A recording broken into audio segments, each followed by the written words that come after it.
this is like a part 2 to the previous video.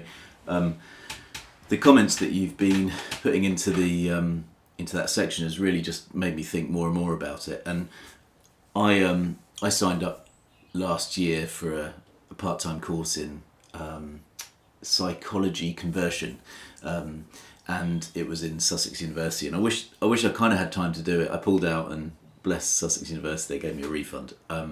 But I needed to earn money, and it really wasn't a part-time course. But it kind of demonstrates I'm kind of interested in this stuff, and I suppose part of that interest has really been exaggerated by the stuff that came out about soul survivors. So I started looking into it. I'm just going to close that door because I think there's a plane about to go past. I started looking into it because of all the soul survivor stuff, and I've always been, as a youth worker 20 years ago, I was kind of always interested in young people and their well-being and safety. So this all kind of marries up and comes together. And one of the things that I just started reading about was, and I guess you guys inspired this, was the emotional kind of importance that revival kind of is based on. The feeling aspect, the kind of centrality of experience. And so I just started Googling it a little bit, and sort of, we all know that as teenagers, our emotions and our feelings are heightened in comparison with, like, me in my 40s. I went with my wife to a festival yesterday called Slam Dunk in Hatfield, and she absolutely loved it. I hated it. I mean, some of the bands were all right, but it's not my kind of music, that sort of punk American scene that lasted a bit after my time. Actually, she's like 5 years younger than me. And it was interesting because she absolutely adored it. And I saw her, like, she was giddy with excitement, and I'm guessing she was giddy with excitement because of her nostalgia. I didn't have any of that. I didn't listen to Less Than Jake or Alkaline Trio, or who else did we see? The Ataris. I never watched them or was into them as a kid. She was. We went to this music festival and she was giddy. Like, at one point I thought she was like drunk. She looked so like chilled out and happy, and I needed to go outside and get a beer from the craft beer tent. I'd kind of had enough of being in that environment. Oh, the dog wants to come in. Hold on. Come on, Elvis, come. Good boy. Come on. So yeah, I mean, I kind of just put lots of dots together, and so many of you are going to be way more qualified than I am. But I put 2 and 2 together, and I thought, well, what's my church experience? Music, I always talk about that. When a worship song is played, and in my 40s now, how much of my experience is related on that deep experience, heightened experience I had when I was in my 20s, or even teens. Now, Soul Survivor, this becomes really sort of, I don't know, pretty depressing, because I'll just read out what I found this morning while I was just researching it, based on all the comments that you were writing. This is taken from, hang on, it's a paper. Actually, I'll just link it. It's the National Library of Medicine. I'm guessing it's a US thing, but I'll put the link in the description if you're interested in this. But I'll just read it straight from what I found. So, however, adolescence is particularly dynamic, context-dependent phase of development for social affiliative behaviour. While most individuals experience an increase in the intensity and frequency of emotions during adolescence, heightened emotionality is most strongly experienced in social settings. Affective behaviour and social demands interact and, with experience and time, typically facilitate adaptive behaviour. Nonetheless, although we focus on social effect and social context, we do recognise that several constructs, including emotional intensity, emotional regulation, and context dependence, may have broader application than just the social domain.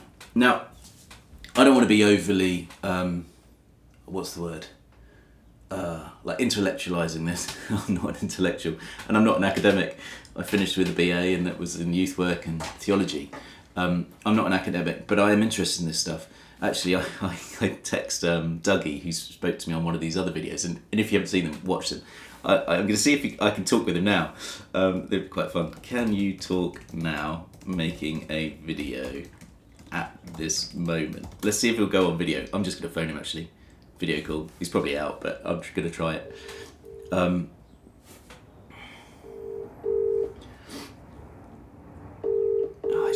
his family. I'm just on WhatsApp. Oh, is he picking up? No, he didn't pick up. Oh well. If I make another video with him, he's messaging me now.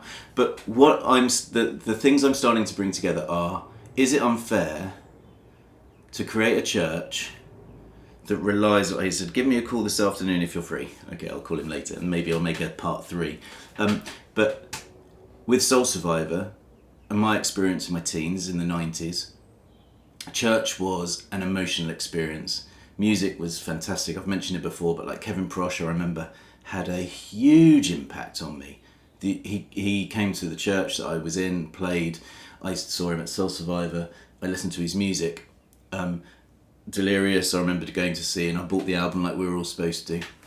Like, all of these experiences were so emotionally important, and they were within a social context.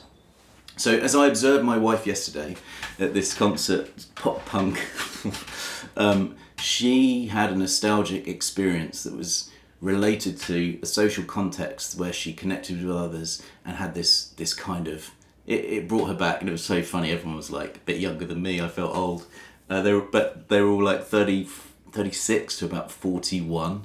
And they were all like this. I was at the front of Alkaline Trio watching them, and they had one of those mosh pits that I was in. He was like, "Relax, Sam. If someone pushes you, just push them back." And I was like, "This is really not nice." It made me feel like I was 12 again, about to get my glasses broken. But I think there's a real importance to this, and the reason I'm making this, and I'm sorry I've just gone off on a tangent. The reason I'm making this is, as the Bible Society talk about quiet revival, all the evangelical charismatic churches, ears prick up, who are, the guys who run the things are about my age to about 60 maybe. So Gen X basically are like, it worked when I was younger. And they want to have that same experience. You want to have that same experience. And I'm just making this as like guys, this is kind of basic kind of psychology. This is pretty basic, a pretty basic understanding of actually something that is kind of pretty heavy. Be aware of what you're doing. Be aware of what you're involved in. And just as Abby enjoyed being in Slam Dunk, I love it, and I still do, even though I make these sort of videos where I'm kind of critiquing this stuff.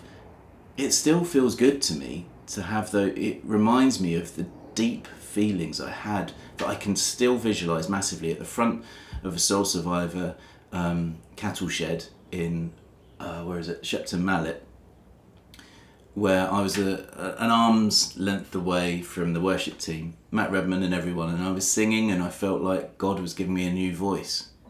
And maybe he was, but when I listen to the music, and when I go to a church service and maybe they sing one of those songs from 1996 or whatever it was, do I connect with God, or do I have a nostalgic experience that relates to that heightened emotion that I experienced in my teens that have gone now, in my mid-40s?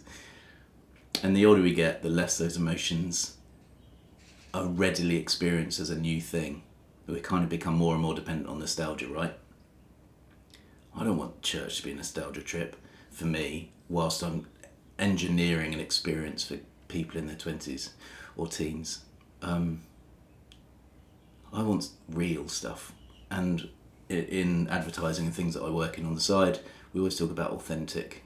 I want something that's authentic, not manufactured. I know how to do manufactured in adverts and skippable ads and things. That's why I make these videos, to be so basic and simple, because I don't want to manipulate anything. It's just me. What were you thinking? And I don't say it because I always forget, but please do subscribe to this. This is something that I'm wanting to build out.